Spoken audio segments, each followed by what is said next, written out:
तो हाँ जी सर जी, आपका नाम तेन जिंग है। आपकी कुंडली बनी है कन्या लग्न की, और आपकी जो राशि जो है वो भी कन्या है। अगर कुंडली की बात करूं, कुंडली में ग्रह अच्छे भी हैं और कुछ ग्रह आपके खराब भी हैं, जो कि मैं विस्तार में आपको समझाऊंगा। और आपके जो सवाल हैं, आपने मुझे बोला है कि आप यूपीएस की तैयारी कर रहे हैं, लेकिन आपका अभी तक आपकी जॉब नहीं लग रही, क्यों, ऐसा कारण है? कौन सा रत्न धारण करना चाहिए? एनर्जी आप में लो रहती है, फोकस नहीं कर पा रहे। तो ये आपके तीन चार सवाल हैं मुझे। सबसे पहले आप ये समझ लो, ये जो कुंडली है इसमें है टोटल 12 घर। 12 घर मैं लिख देता हूँ, आप एक बार समझ लो। ये आपका पहला घर है, ये दूसरा घर, तीसरा घर, ये है चौथा घर, पांचवा घर, छठा, सातवां घर, आठवां, नौवां, 10वां, 11वां और लास्ट वाला 12वां घर। अब ये जो 12 घर हैं, इन घरों से आपके जीवन के बारे में कुछ ना कुछ पता किया जाएगा। जैसे कि पहले घर से हम आपका शरीर देखेंगे, हेल्थ देखेंगे, स्वभाव रंग रूप देखेंगे। दूसरा घर धन जोड़ने का है। तीसरा घर छोटे भाई बहन। चौथा घर आपकी माता, मकान, वाहन। पांचवा घर आपके बच्चों का है। छठा घर शत्रु, रोग, कर्जे का। ये सातवां घर आपकी पत्नी का है। आठवें घर से आपकी उम्र देखेंगे। नौवें घर से आपका भाग्य है। 10वां घर आपके काम काज का है, और इसी घर से सरकारी नौकरी भी देखी जाती है। 11वां घर है लाभ, बड़े भाई बहन। और 12वें घर से आपके खर्चे देखेंगे। तो आपने मेरी दो बातें नोट कर लेनी है। पहली बात, जो मैंने 12 घर बोले हैं वो याद कर लो। दूसरी बात, इन 12 घरों से जो कुछ देखा जाएगा वो याद कर लो। और अब आप ये देखो कि आपने देखना क्या है, वो घर देखो। जैसे कि आपका सवाल है, अगर आपके काम काज को लेके, नौकरी कारोबार को लेके, तो 10वां घर है आपके काम काज का घर। तो काम काज के लिए हमें आपका ये 10वां घर देखना पड़ेगा। और 10वें घर में एक नंबर लिखा है 3, जो कि मिथुन राशि है। मालक बना बुध। तो आपके काम काज के लिए हमें इस बुध ग्रह को देखना पड़ेगा। ऐसे ही अगर आपका सवाल है आपके बच्चों को लेके, तो 5वां घर आपके बच्चों का है। तो बच्चों के लिए 5वां घर, और 5वें घर में लिखा है 10, जो कि है मकर राशि, मालक बना शनि। तो आपके बच्चों के लिए हमें शनि को देखना पड़ेगा। तो मेरा भाई कहने का मतलब ये है कि जो कुछ देखना होता है वो घर देखना होता है, और घर का मालिक देखना होता है। तो अब आपको देखो जी, मोटा मोटा बेसिक जानकारी समझ आ चुकी है। अब बात करते हैं भविष्यवाणी की। भविष्यवाणी में होता क्या है कि जो ग्रह होते हैं ये एक्टिवेट कब होते हैं, इनका जो असर है वो हमारे जीवन के ऊपर ज्यादा उस समय आता है। वैसे तो देखो जी, ये जो 9 ग्रह हैं आपके, आप समझ लो आपके ऊपर इन सभी ग्रहों का जो असर है आज भी है। जो ग्रह अच्छा है आज भी आपको अच्छे फल दे रहा है, जैसे आपका चंद्रमा अच्छा है। जो ग्रह आपके खराब है, जैसे आपका ये शुक्र खराब है, बुध खराब है, ये आज भी बुरे फल दे रहे हैं। लेकिन इन ग्रहों का असर जो है कई गुना बढ़ जाता है दशा में। तो अभी आपके ऊपर जो दशा चली हुई है, दशा होती है दो प्रकार की। एक महादशा, एक अंतरदशा। महादशा बड़ी होती है, जो कि चली हुई है राहु ग्रह की, जो कि 2008 से चली हुई है, और ये छठा महीना 26 में खत्म होगी। तो आपके जीवन के ऊपर सबसे बड़ा असर है राहु ग्रह का। और राहु का जो असर आपके ऊपर है वो है 80%। आप ये समझ लो, आपकी जो 100 में से 80% लाइफ में जो कुछ हो रहा है, कहीं ना कहीं कारण ये राहु बना हुआ है। जो भी आप खा रहे हैं, पी रहे हैं, कुछ भी। और बाकी बचा 20% आपके ऊपर असर चंद्रमा का है, जिसकी चल रही है अंतरदशा, जो कि 12वां महीना 23 से चली है, और ये छठा महीना 25 में खत्म होगी। तो मैंने आपको क्या बोला कि आपके ऊपर सबसे बड़ा असर है राहु का। और दशा भी ये पिछले देखो कितने साल हो चुके हैं, 8 से चली हुई है, पिछले कई सालों से राहु की दशा चली हुई, 15 साल ही हो चुके हैं। तो अब हम आपके, क्योंकि राहु आपकी मतलब लाइफ में जो भी चीजें हो रही हैं कहीं ना कहीं कारण राहु है। जो भी आप सोच भी रहे हैं, जो भी आपके मन में आ रहा है, राहु कारण है। अब आपके राहु की बात करते हैं कि वो है कैसा। लेकिन उससे पहले आप समझ लो कि जो राहु है, जो 9 ग्रह होते हैं, 9 ग्रह में कुछ ग्रह होते हैं देवते, कुछ है देवता कैटेगरी में। जो राहु है ये दानव कैटेगरी में आता है। और राहु की जब भी दशा किसी के ऊपर आती है, उस बंदे की लाइफ में ये दिक्कतें पैदा शुरू कर देता है। उसकी लाइफ में दिक्कतें आनी शुरू हो जाती हैं जब राहु की दशा आती है। दिक्कतें, परेशानियां, रुकावटें, स्ट्रगल, चिंता, भाग दौड़, इन चीजों का सामना करना पड़ जाता है जब बंदे की राहु पर राहु की दशा चलती है। मतलब मैं ये आपको समझा रहा हूँ कि जो राहु की दशा है, ये आपको देखो जी लाइफ में काफी स्ट्रगल कराएगा, काफी दिक्कतें पैदा करेगा, काफी रुकावटें देगा। आगे बढ़ने में दिक्कतें आएंगी, मेहनत का फल नहीं मिलेगा, क्योंकि ये इन जो कारक कह राहु। अब विस्तार से जानते हैं, तो राहु आपका बैठा है छठे घर में। छठा घर जो है, ये छठे घर से हम शत्रु देखते हैं। शत्रु, रोग देखा जाता है, कर्जा देखा जाता है, कोर्ट कचहरी, चोरी, ठगी, ऐसी खराब चीजें छठे घर से देखते हैं जहां ये राहु बैठा है। लेकिन राहु छठे घर में यहाँ पे शनि घर में बैठा है, वैसे ये शनि इसका मित्र है। राहु की 3 दृष्टि हैं। 5वीं दृष्टि पड़ेगी 10वें घर के ऊपर, यहाँ पे उच्च राशि है। 7वीं 12वें घर के ऊपर, यहाँ पे शत्रु राशि है। 9वीं पड़ेगी दूसरे घर के ऊपर। अब आपका देखो जी सवाल ये है कि राहु आपका अच्छा है या बुरा है। वैसे तो देखो जी राहु आपका मुझे ठीक ठाक लग रहा है, क्योंकि मित्र राशि बैठा है, उच्च राशि को देख रहा है, मित्र राशि को देख रहा है। लेकिन जैसे मैंने बोला, राहु चाहे उच्च का बैठा है चाहे नीच का बैठा है, वो बात की बात है। लेकिन ये जब आता है लाइफ में, ये दिक्कतें पैदा कर ही देता है लाइफ में, स्ट्रगल, चिंता। अब बाकी देखो जी, अभी इसके जो मैं बुरे फल बताऊंगा कि अगर ये बुरे, क्योंकि मेन है प्रैक्टिकल करना। आप ये देखो कि अगर तो आपको लग रहा है कि जब से राहु की दशा आई है, लाइफ में बिल्कुल अच्छा ही अच्छा हो रहा है, सब कुछ अच्छा हो रहा है, कोई दिक्कत नहीं आ रही, इसका मतलब राहु अच्छे फल दे रहा है। या अगर आपको लग रहा है कि नहीं भाई, जब से दशा आई है दिक्कतें आ रही हैं, परेशानी आ रही है, तो बुरे फल क्या देगा। राहु छठा अगर रोग का है, आपको रोगी बनाएगा, हेल्थ आपकी खराब करेगा। छठा अगर शत्रु का है, शत्रु बढ़ाएगा। छठा अगर कर्जे का है, कर्जदार बना देगा आपको। छठा अगर कोर्ट कचहरी का है, कोर्ट कचहरी के चक्कर लगाने पड़ेंगे। अगर तो आपको ये 3 4 दिक्कतें आ रही हैं पिछले कुछ सालों से, जब से दशा है, इसका मतलब ये बुरे फल दे रहा है। छठा अगर ननिहाल का है, ननिहाल को लेकर दिक्कतें। और इसकी 3 दृष्टियां, 5वीं पड़ेगी 10वें घर के ऊपर, काम काज के घर के ऊपर, काम काज में दिक्कतें पैदा करेगा।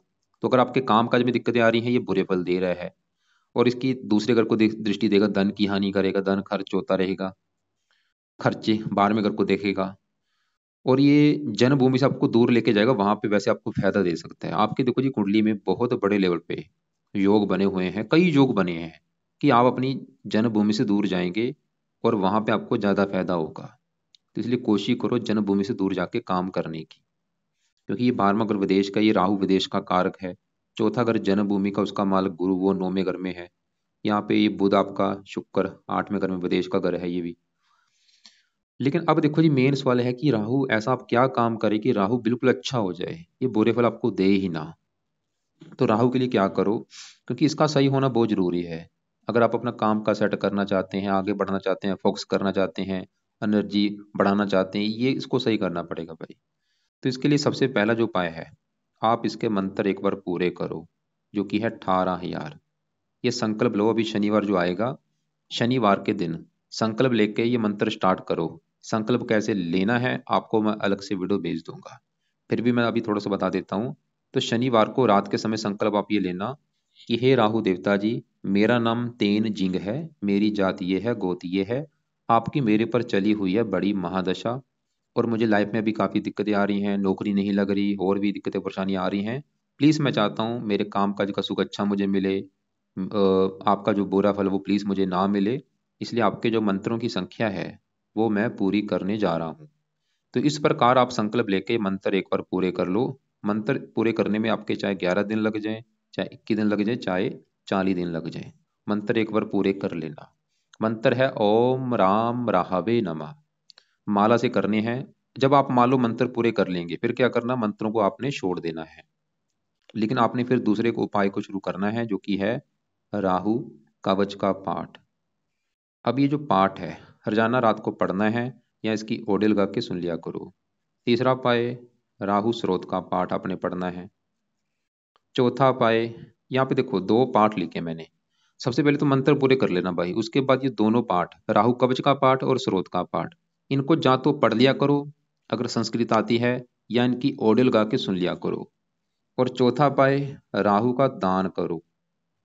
दान क्या है, अलग से आपको मैं वीडियो भेज दूंगा, उसमें देखना कि राहु का दान क्या होता है। वैसे इसका एक दान सतनाजा होता है, 7 प्रकार के अनाज वो पंछियों को डाला करो। पांचवा उपाय, शिव जी की पूजा उपासना करो। जितना ज्यादा शिव जी की पूजा उपासना करेंगे उतना फायदा होगा। शिव जी के मंदिर जाया करो, शिव चालीसा पढ़ सकते हो, ओम नमः शिवाय का जाप कर सकते हो। तो ये 5 उपाय आपने करने हैं। 5 में से सबसे पहले मंत्र पूरे कर लो, उसके बाद ये दूसरे उपाय शुरू कर देना। और ये उपाय कब तक करने हैं, सवाल ये है, जब तक आपकी दशा है, छठा महीना 26 तक ये उपाय कर लो, उसके बाद चाहे छोड़ देना। अब देखो जी, हमने देखा राहु देखा, जो कि मैंने आपको क्या बोला कि ये दानव ग्रह होता है। जब भी दशा आती है, वो बात की बात है कि बैठा कहाँ पे, वो हम बाद में देखते हैं। पहले जब ये दशा आ जाएगी किसी भी कुंडली में, जहाँ जहाँ मर्जी बैठा हो, इसने लाइफ में दिक्कतें पैदा करनी ही करनी है, स्ट्रगल कराना ही कराना है, कामों में रुकावटें देनी ही देनी है। तो आप इसको सही करो, तभी आप जीवन में आगे बढ़ पाएंगे। ऊपर दूसरी दशा आपके ऊपर चली है चंद्रमा की, जो कि आपका काफी अच्छा है, इसकी अभी मैं बाद में बात करता हूँ।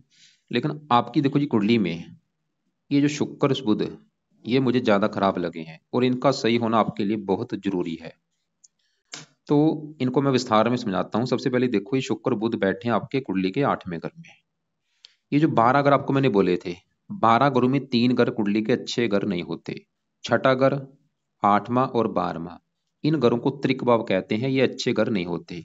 अब जो 8वां घर है, इस घर से आयु देखी जाती है, मृत्यु कष्ट देखे जाते हैं, लंबी बीमारी देखी जाती है, दुर्घटना, गुप्त रोग, रुकावटें, गरीबी, ऐसी खराब चीजें हम 8वें घर से देखते हैं। तो अब यहाँ पे मतलब ये घर अच्छा नहीं है। ये घर खराब होने की वजह से यहाँ पे जो शुक्र बुध बैठे हैं, मतलब आपका सवाल है कि शुक्र बुध अच्छे हैं या बुरे हैं, तो शुक्र बुध आपके मुझे अच्छे नहीं लगे। ये आपको ज्यादातर खराब फल देंगे, ऐसा नहीं कि बिल्कुल खराब फल देंगे।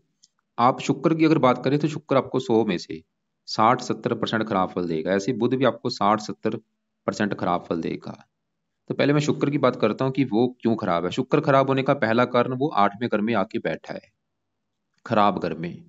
ऊपर से शुक्र आपका अस्त भी हो चुका है, मृत बैठा है। और ये 8वें घर में जो एक लिखा है, ये मंगल का घर है, जो कि मंगल शुक्र मंगल को अपना दुश्मन मानता है। तो 3 कारण है शुक्र खराब। 8वां घर, दुश्मन की राशि, अस्त। लेकिन शुक्र खराब होने का जो वैसे बड़ा कारण है 8वें घर में आने की वजह से ये खराब है। अब सवाल है कि शुक्र खराब फल देगा क्या। तो शुक्र के इस कुंडली में 2 घर हैं अपने, वो 2 घरों को लेकर दिक्कतें पैदा करेगा। तो शुक्र का एक तो घर है ये 9वां घर, और ये दूसरा घर, दूसरा 9वां, दोनों घरों का मालक है ये शुक्र। अब जो दूसरा घर है, ये घर है आपके धन जोड़ने का घर। जो आप अपनी लाइफ में धन जोड़ेंगे, जो आपका बैंक बैलेंस होगा, दूसरा घर देखना पड़ेगा। और आपको मैंने एक फार्मूला समझाया था कि घर का मालक देखना है। तो दूसरे घर का जो मालक है, दूसरे घर में 7 लिखा है, 7 है तुला राशि, मालक बना शुक्र। तो आपके धन जोड़ने के लिए हमें शुक्र को देखना पड़ेगा। और शुक्र आपके इस 9वें घर का भी मालक है। और 9वें घर से क्या देखा जाएगा, आपका भाग्य है। आपका भाग्य देखना है 9वें घर से। 9वें घर में 2 लिखा है, 2 है वृष राशि, मालक शुक्र। तो भाग्य हम शुक्र से देखेंगे। तो मैंने आपको क्या बोला कि शुक्र 8वें घर में बैठा है, लेकिन वो 2 घरों का मालक है, धन का मालक है, भाग्य घर का मालक है। बैठा 8वें घर में जाने की वजह से 2 खराब योग बने हैं। एक तो भाग्य भंग योग बना, दूसरा धनहीन योग बना। तो भाग्य भंग योग की वजह से शुक्र आपका ये दिखा रहा है कि आपका भाग्य आपका भाई साथ नहीं देगा। आपको भाग्य दुश्मनी आएंगी, दिक्कतें। लेकिन भाग्य साथ कहाँ पे देगा, 9वें घर से विदेश के घर में बैठा है। मतलब अगर आप घर से दूर जाएंगे, वहां पे भाग्य आपका साथ देगा। और शुक्र धन का भी मालक है, धनहीन योग बना है। आपको धन को भी लेकर दिक्कतें पैदा करेगा, आपको धन ही नहीं बनने देगा, धन खर्च होता रहेगा, धन की हानि होगी। लेकिन धन आपको देगा कहाँ पे, अगर आप घर से दूर जाते हैं। तो शुक्र ने आपके साथ लगा रखी है शर्त। शर्त ये कि भाई अगर आप घर से दूर जाओगे, वहां पे आपको मैं धन भी दे दूंगा, आपका भाग्य भी साथ दे देगा। लेकिन अगर घर के आसपास रहोगे, जन्म मतलब घर कौन सा, जहाँ पे आप पैदा हुए हैं। तो आप पैदा आपने जैसे लिख रखा था, ये गंटोक सिक्किम में, गंटोक में आपका हुआ है जन्म। उस जन्म भूमि को छोड़ो, वहां से आपने दूर जाना है। दूर का मतलब है चाहे वो कोई दूसरी कंट्री में जा सकते हो आप, चाहे आपका अपना ही देश है। तो वहां पे आपकी किस्मत चमकेगी, वहां पे आपका भाग्य साथ देगा, वहां पे आपको धन आएगा। बाकी शुक्र के उपाय करने आपके लिए बहुत जरूरी है, क्योंकि अगर आप शुक्र के उपाय करेंगे, आपका भाग्य कदम कदम पर साथ देगा। आपकी ये जो धनहीन योग बना है, ये धनहीन योग खत्म होगा, इसकी वजह से लाइफ में धन आना शुरू हो जाएगा। तो इसके 2 पाठ आप भाई पढ़ा करो। सुबह के टाइम पाठ पढ़ने हैं। पहला जो पाठ है वो है शुक्र कवच का पाठ। ये 2 मिनट लगते हैं पाठ पढ़ने में। तो रोजाना पाठ सुबह के टाइम पढ़ना है, या इसकी ऑडियो लगा के सुना करो। दूसरा है शुक्र स्रोत का पाठ। तो दोनों पाठ या तो पढ़ा करो, या इनकी ऑडियो लगा के सुन लिया करो। इससे आपका भाग्य भी साथ देगा, धन भी आना शुरू हो जाएगा लाइफ। अब साथ में ही बुध बैठा है। अब बुध की बात करते हैं। तो बुध देखो जी, क्योंकि बुध भी आपका एक तो 8वें घर में, जो कि मैंने अभी बोला था 8वां घर अच्छा घर नहीं है, ऊपर से बुध भी, ये जो बुध है ये 8वें घर में, ये भी मंगल घर में बैठा है। क्योंकि ये दोनों जो मंगल है, शुक्र बुध दोनों को दुश्मन है। तो बुध भी खराब होने के 2 कारण, एक तो 8वां घर, ऊपर से शत्रु राशि है। अब बुध क्या खराब फल देगा, बुध जिन घरों का मालक है। तो बुध के इस कुंडली में 2 घर हैं। बुध एक तो इस कुंडली के इस पहले घर का मालक है, और 10वें घर का, पहला 10वां दोनों घरों का मालक है बुध। अब ये जो पहला घर है, पहला घर भाई सबसे मेन घर है। जो अभी आपको मैंने 12 घर बोले थे, कि ये 7वां घर पत्नी का है, 5वां बच्चों का, चौथा माता का, तीसरा छोटे भाई बहन। ऐसे पहला घर जो है ये आपका घर है, कि आप कैसे होंगे, आपका शरीर कैसा, रंग रूप कैसा, पर्सनैलिटी कैसी, पहले घर से देखेंगे। और पहले घर में 6 लिखा है, 6 है कन्या राशि, मालक बना बुध। तो पहले घर का मालक हमें बुध देखना पड़ेगा, मतलब अगर आपका शरीर देखना है, आपकी हेल्थ कैसी होगी देखना है, आपका रंग रूप कैसा होगा कैसे देखना है, तो पहले घर के मालक बुध को देखा जाएगा, जो कि 8वें घर में चला गया बीमारी के घर में, मतलब आपका शरीर उठ के चला गया बीमारी के घर में। तो बुध आपको बीमार करेगा, आपको बीमारियां देगा, आपको हेल्थ को लेकर दिक्कतें पैदा करेगा। कौन सी? आपको कन्या राशि के जो रोग हैं, जैसे आंतड़े जो होती हैं, आंतड़ों का रोग हो गया, या जो त्वचा संबंधी कोई रोग दे सकता है, मतलब हेल्थ संबंधी खराब, आपको खराब फल देगा। और ये लग्नेश भी है, लाइफ में स्ट्रगल भी कराएगा। लगन दोष बना हुआ है, लाइफ में स्ट्रगल करना पड़ेगा, आगे बढ़ने में दिक्कतें आएंगी, मेहनत का फल पूरी तरह से नहीं मिलेगा। और बुध का ये 10वां घर भी बुध का है भाई। अब 10वां घर किसका है? 10वें घर से चार चीजें देखी जाती हैं। 10वां घर एक तो आपके है काम काज का घर, जो आप नौकरी कारोबार करेंगे। 10वां घर पिता का भी है, सरकार का भी है, और मान प्रतिष्ठा का भी है। तो 10वें घर का जो मालक है बुध, वो 8वें घर में चला गया, तो राजभंग योग बना। मतलब ये दिखा रहा है कि आपके काम काज में भाई दिक्कतें लगी रहेंगी, पिता संबंधी भी दिक्कतें आएंगी, कोई ना कोई सरकारी कामों में दिक्कतें, सरकारी नौकरी के योग में कमी, मान प्रतिष्ठा में कमी। तो मतलब आप एक पेन कॉपी में लिख लो कि अगर आप बुध को सही करते हैं, जीवन में जो फायदे आपको होंगे, आपका सबसे बड़ा फायदा, आपकी काम काज की दिक्कतें दूर होंगी, काम काज का सुख अच्छा मिलेगा, पिता का सुख अच्छा, मान प्रतिष्ठा अच्छी मिलेगी, सरकारी कामों के लिए अच्छा है, आपका शरीर अच्छा रहेगा, हेल्थ अच्छी रहेगी, लगन दोष जो बना है वो खत्म होगा, लाइफ में स्ट्रगल नहीं करना पड़ेगा, मेहनत का फल मिलेगा। और बुध वैसे देखो जी 8वां घर, वही बात फिर आ गई, काम का चलेगा 8वें घर में, शरीर 8वें घर में, मतलब ये विदेश का घर है। बुध भी ये दिखा रहा है कि अगर घर से दूर जाएंगे वहां पे काम काज चल जाएगा आपका, अगर घर से दूर जाते हैं। लेकिन बुध के फिर भी आपने जो उपाय हैं वो करने हैं, जो कि है पहला उपाय, वो है बुध कवच का पाठ, सुबह के टाइम पढ़ना है या इसको सुनना है, और बुध स्रोत का पाठ। तो ये दोनों पाठ भाई पढ़ लिया करो या सुन लिया करो।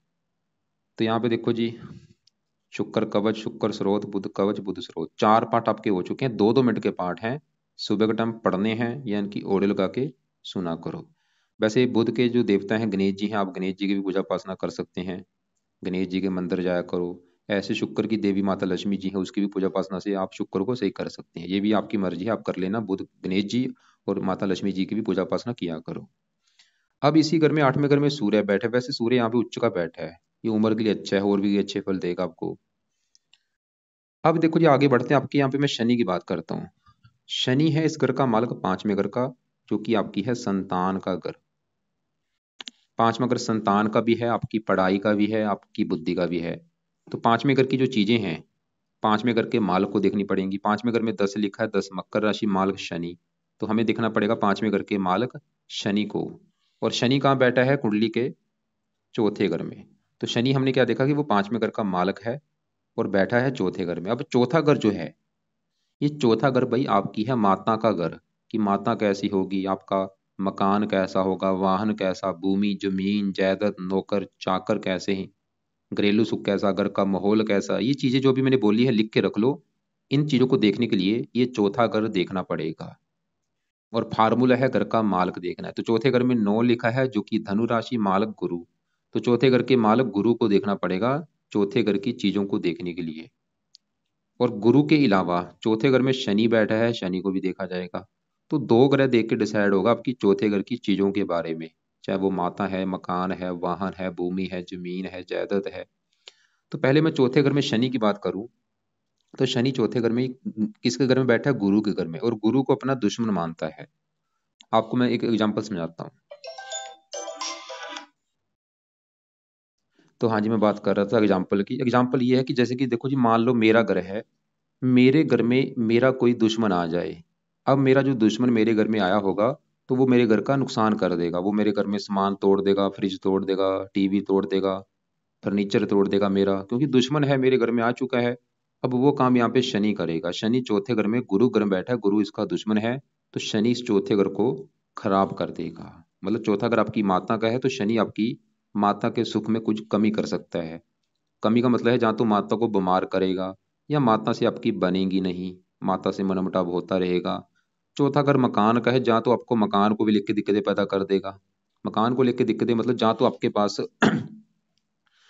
खुद का कोई घर होगा नहीं, या घर होगा वो पुराने टाइप का होगा। चौथा घर वाहन का है, वाहन संबंधी दिक्कतें पैदा कर देगा, जहाँ तो वाहन से चोरी, वाहन का चोरी होना, या वाहन से आपका एक्सीडेंट होना, या अच्छा वाहन आपके पास होगा नहीं। चौथा घर भूमि जमीन जायदाद का, इनको लेके दिक्कतें, नौकर चाकर का, उनको लेके दिक्कतें, नौकर वफादार नहीं होंगे, घर में क्लेश होगा। मतलब शनि इस घर की हानि कर रहा है। शनि ये चौथा घर किसका? माता मकान वाहन भूमि जमीन जायदाद नौकर चाकर, इनको लेके दिक्कतें पैदा करेगा। लेकिन शनि की तीन दृष्टियां हैं। तीसरी दृष्टि पड़ेगी छठे घर के ऊपर, ये शनि, ये भी शनि का अपना घर है। सातवीं 10वें घर के ऊपर, यहाँ पे मित्र राशि, लगन को मित्र राशि, इन घरों का अच्छा कर देगा। लेकिन शनि चौथे घर की हानि करेगा, आपके माता मकान वाहन के लिए अच्छा नहीं है। तो अगर आप चाहते कि शनि का बुरा फल आपको ना मिले तो शनि के आप दो तीन उपाय कर सकते हैं। पहला उपाय जो शनि का है वो है, आप शनि चालीसा का पाठ रात को पढ़ लिया करो, या इस पाठ को पढ़ लिया करो या सुन लिया करो। दूसरा उपाय, शनि मंदिर माथा टेकने जाया करो हर शनिवार को। तीसरा उपाय, शनि का दान करो। तो ये तीन उपाय करने से भाई आपकी माता की हानि नहीं होगी। मकान वाहन भूमि जमीन जायदाद नौकर चाकर, इन चीजों का सुख अच्छा मिलेगा आपको। और शनि क्योंकि पांचवें घर का मालक है, संतान के लिए अच्छा है, पढ़ाई के लिए अच्छा है, कई फायदे होंगे। और तो तीन अपने उपाय करने हैं। शनि मंदिर जाते रहो। वैसे भी आपके देखो जी, जो कुंडली में जो आपके शनि देवता है वो है आपके इष्ट देव। इष्ट देव देखे जाते हैं पांचवें घर से। पांचवें घर का मालक शनि है, वैसे भी आपके इष्ट देव हैं। तो शनि देवता की पूजा उपासना किया करो, मंदिर जाया करो, पाठ पढ़ा करो, दान किया करो। अब आपके देखो जी, चंद्रमा की बात करूं, जिसकी चली हुई है दशा, ये आपका वैसे काफी अच्छा है। चंद्रमा है इस घर का मालक 11वें घर का, क्योंकि है लाभ का घर। लाभ, बड़े भाई बहन, आमदनी, इच्छा पूर्ति, ये 11वें घर से। 11वें घर में 4 लिखा है। कर्क राशि मालक चंद्रमा, जो कि पहले घर में बैठा है बुध की राशि। जैसे कि मैंने बोला था पहले घर का मालक बुध, वो तो आपका खराब है। वो तो ये दिखा रहा था कि हेल्थ खराब होगी, पर्सनैलिटी खराब होगी, शरीर की बनावट खराब होगी। लेकिन पहले घर में चंद्रमा वो फिर भी इस घर का अच्छा करेगा। मतलब आपको, आपका मन स्ट्रोंग होगा, आपको आपको सुंदर बनाएगा, आकर्षक बनाएगा, आपको धन लाभ देगा, इच्छाएं पूरी कर देगा, आमदनी अच्छी। पत्नी घर को देख रहा है, पत्नी के लिए भी अच्छा है, पत्नी सुंदर होगी। तो चंद्रमा आपका अच्छा है। अभी जो चंद्रमा की दशा है आपका काफी कई प्रकार के अच्छे फल है। अब देखो जी, जो मैंने बोला था चौथे घर में जो शनि है, ये तो चौथे घर की कर रहा है हानि। लेकिन चौथे घर के मालक गुरु को भी देखा जाएगा आपकी माता मकान वाहन के लिए, जो कि मैंने पहले बोला था। दो ग्रह देख के डिसाइड होगा माता मकान वाहन के बारे में। तो चौथे घर में शनि, वो तो चौथे घर की कर रहा है हानि, कि माता मकान वाहन को लेके आएंगे दिक्कतें। लेकिन चौथे घर का जो मालक गुरु है, अगर मैं उसकी बात करूं, तो गुरु की देखो जी आपके ऊपर आने वाली है बड़ी दशा, छठा महीना 26 के बाद। काफी लंबी दशा, आपको मैं दिखा देता हूँ। और आपको ये भी पता होना चाहिए कि दशा जो अभी आएगी, ये दशा आपकी जाएगी कैसी। तो ये देखो, अभी राहु की दशा, इसके बाद 26 से चलेगी गुरु की दशा, 42 में खत्म होगी। तो गुरु को विस्तार से जानते हैं। गुरु कहाँ बैठा है? 9वें घर में, भाग्य घर में। ये भाग्य का भी घर है। कई यहाँ से काफी चीजें देखी जाती हैं, धर्म देखा जाता है, तीर्थ यात्रा, विदेश यात्रा, पिता का सुख। तो ये जो 9वें घर का मालक है, शुक्र, वो तो हम देख चुके हैं। वो तो भाग्य भंग जो लेके बैठा है, वो तो ये दिखा रहा है कि भाग्य आपका साथ नहीं देगा। लेकिन अभी 9वें घर में इन दोनों को देखना पड़ेगा, मंगल को और गुरु को। तो गुरु 9वें घर में बैठे, यहाँ पे शुक्र के घर में। शुक्र इसका है शत्रु। और गुरु का जो अपना घर है वो है, एक तो ये चौथा घर, जो भी मैंने भी बोला था, चौथा घर आपकी माता मकान वाहन, इसके लिए चौथे घर के मालक गुरु को देखा जाएगा। और गुरु है इस घर का मालक 7वें घर का। और 7वां घर है आपकी पत्नी का घर।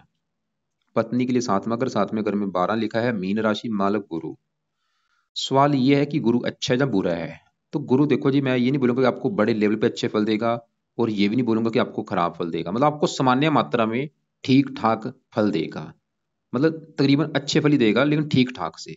साथ में अगर पत्नी का है, पत्नी जाके बैठी है भाग्य घर में, तो पत्नी के आने के बाद आपका भाग्योदय करेगा गुरु ग्रह। गुरु ही दिखा रहा है कि पत्नी आएगी तो आपका भाग्य साथ देना शुरू हो जाएगा।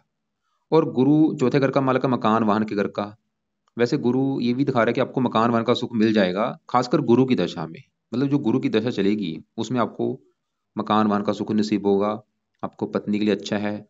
और गुरु की दशा में फिर भी गुरु आपको भाग्यशाली बनाएगा, मतलब भाग्य फिर भी आपका साथ देगा तकरीबन। ये नहीं मैं बोलूंगा कि बड़े लेवल पे साथ देगा, लेकिन फिर भी भाग्य काफी हद तक आपका साथ देगा।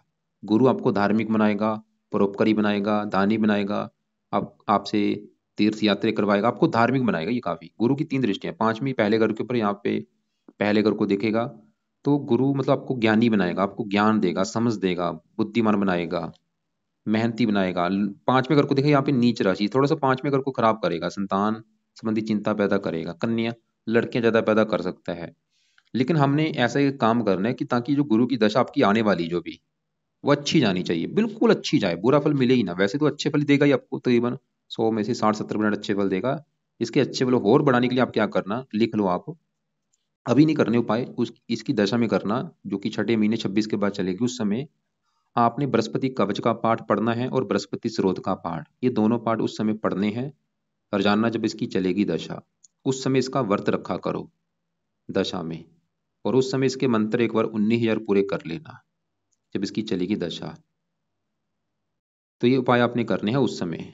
बाकी साथ में जो मंगल बैठा 8वें घर का मालक है, उम्र के लिए अच्छा है। तीसरे घर को देख रहा है, मेहनती बनाएगा, साहसी उद्यमी।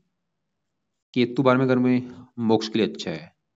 तो ये है आपकी, देखो जी, कुंडली का फल है, मोटा मोटा आपको मैं बता चुका हूँ। बाकी अगर मैं रिपीट करूँ तो आपकी जो कुछ जो सबसे नेगेटिव बात क्या क्या है कि आपके ऊपर अभी जो दशा चली हुई राहु की, राहु की दशा अच्छी नहीं होती जब भी लाइफ में आती है। और मेरे पास जितनी भी कुंडलियां आती हैं उनके ऊपर राहु की दशा होती है। 80% मेरे पास जो लोग आते हैं उनके ऊपर राहु की दशा जरूर होती है, क्योंकि राहु की जब भी दशा आती है बंदे की लाइफ में दिक्कतें पैदा कर देते हैं। अब आपके जो सवाल एक बार मैं रिपीट करता हूँ, आपने मुझे बोला है कि नो जॉब, नौकरी नहीं लग रही, क्योंकि 10वां घर नौकरी का है भाई। 10वें घर का मालिक बुध, वो आपका खराब बैठा है, राहु की दशा, वो इस घर को देख रहा है। यूपी सरकारी नौकरी के योग तो आपके भाई काफी कम है, ये आप चीज नोट कर लो। रत्न की बात करो तो रत्न आप कोई दान मत करो, मेन पाठ पूजा करो। और बाकी सबसे जरूरी आपके लिए राहु के पाए, एक और मैं रिपीट करता हूँ मैंने क्या क्या बोला है। सबसे जरूरी है राहु के पाए। ये जब दशा आपकी खत्म होगी, गुरु की दशा चलेगी, आपको काफी राहत मिलेगी। आप समझ लो आपका काफी अच्छा समय होगा, मतलब राहु से 100 गुना अधिक अच्छे फल देगा ये आपको। लेकिन गुरु के उपाय करने से इसके अच्छे फल और कई गुना बढ़ेंगे। तो अभी क्या करो, ऐसा नहीं कि राहु की दशा जब तक है तब तक दिक्कतें आएंगी। अगर आपने राहु के उपाय शुरू कर दिए, क्या पता आपका वो हफ्ते के अंदर सही हो जाए, महीने के अंदर सही हो जाए, वो आपके ऊपर डिपेंड है। तो सबसे पहले मैंने क्या बोला कि अभी शनिवार से राहु के मंत्र एक बार 18,000 पूरे कर लो। मंत्र पूरे करने के बाद राहु कवच का पाठ, स्रोत का पाठ, दोनों पाठ पढ़ा करो या सुन लिया करो। दान करो, राहु का दान की वीडियो भेजूंगा, शिव जी की पूजा उपासना करो। और एक आपको मैं वीडियो भेजूंगा राहु की उपाय वाली, उसको भी आप एक बार देख लेना। तो ये राहु के उपाय है रात के समय। बाकी सुबह के टाइम शुक्र कवच का पाठ पढ़ो, शुक्र स्रोत का पाठ पढ़ो। क्योंकि भाग्य भंग योग बना है, धनहीन योग बना है भाई, आप कैसे धनी बनेंगे बताओ, कैसे भाग्य आपका साथ देगा। तो ये पाठ पढ़ने पड़ेंगे, बुध कवच का पाठ पढ़ो, स्रोत का पाठ पढ़ो, क्योंकि वो आपके काम का घर का मालक है। बाकी 4 पाठ हो चुके हैं, सुबह के टाइम पढ़ने हैं या सुनने हैं। और शनि चालीसा को पाठ भी आपको मैंने बोला रात को पढ़ लिया करो चाहे सुन लिया करो। शनि मंदिर जाते रहो, शनि का भी दान शनि मंदिर में कर दिया करो। तो राहु का भी दान आपको मैंने बोला, जब तक राहु की दशा है, दान आप चाहे तो रोजाना कर लो सतनाजे का। शनि का दान हर शनिवार को करना है। चंद्रमा का दान नहीं करना, मंगल का दान, गुरु का दान नहीं करने, सूर्य का दान नहीं करना, सूर्य को जल नहीं देना। और बाकी केतु के लिए कुत्तों को रोटी डाल सकते हो। तो और कोशिश करो भाई, फिर बोलूंगा, घर से दूर जाके काम करने की, तभी आपकी किस्मत चमकेगी, तभी आपका भाग्य साथ देगा। और काम काज कौन सा करना चाहिए आपको, आप 10वें घर का जो काम काज है, 10वां घर काम काज, उस घर का मालक बुध है। तो बुध के जुड़े आप काम कर सकते हैं, जैसे कि आप लिखने का कोई काम होगा, लेखन, प्रकाशन, पत्राचार, पढ़ाने का काम, टाइपिस्ट, सेल्समैन, कंप्यूटर से जुड़ा कोई काम हो गया, हरे रंग से जुड़ा काम हो गया। काफी बुध के जुड़े काम है, उनसे जुड़ा काम आप कर सकते हैं। या मुझे आप लिख के भेज देना, आपके जो माइंड में अगर कोई काम काज के ऑप्शन है वो, उसमें आपको मैं बता दूंगा, ये आप ये काम कर सकते हैं। बाकी अगर आपने ये उपाय शुरू कर लिए, क्या इससे क्या होगा, आपकी किस्मत साथ देगी, आपको समझ आएगी, आपकी बुद्धि तेज होगी, आपका दिमाग काम करने लगेगा कि आपके लिए क्या सही है क्या गलत है। आप फजूल की भाग दौड़ नहीं करेंगे, फजूल के मतलब काम काज नहीं करेंगे, जैसे अभी आप ट्राई कर रहे हैं सरकारी नौकरी की। क्योंकि हो सकता है आप, क्योंकि योग तो आपके देखो जी काफी कम है, आप वैसे ही खप रहे हैं। तो इसलिए उपाय करने से क्या होगा, अपने आप ग्रह आपके पॉजिटिव होंगे, आपको रास्ता दिखाएंगे कि ये करो वो करो। तो ये सही ढंग से ये भाई उपाय फॉलो करो, खासकर राहु के उपाय हैं बहुत जरूरी। और बाकी शुक्र बुध के भी जरूरी हैं। और इसके अलावा आपको अलग से कुछ मैं वीडियो भेजूंगा, उनको आप एक बार देख लेना। बाकी फिर भी आपके जो सवाल होंगे आप मुझे दोपहर 1-2 के बीच में या शाम 6-7 के बीच में कॉल करके पूछ लेना। और नीले कपड़े बिल्कुल बंद कर दो, नीले कपड़े या तो बंद कर दो या कम यूज किया करो।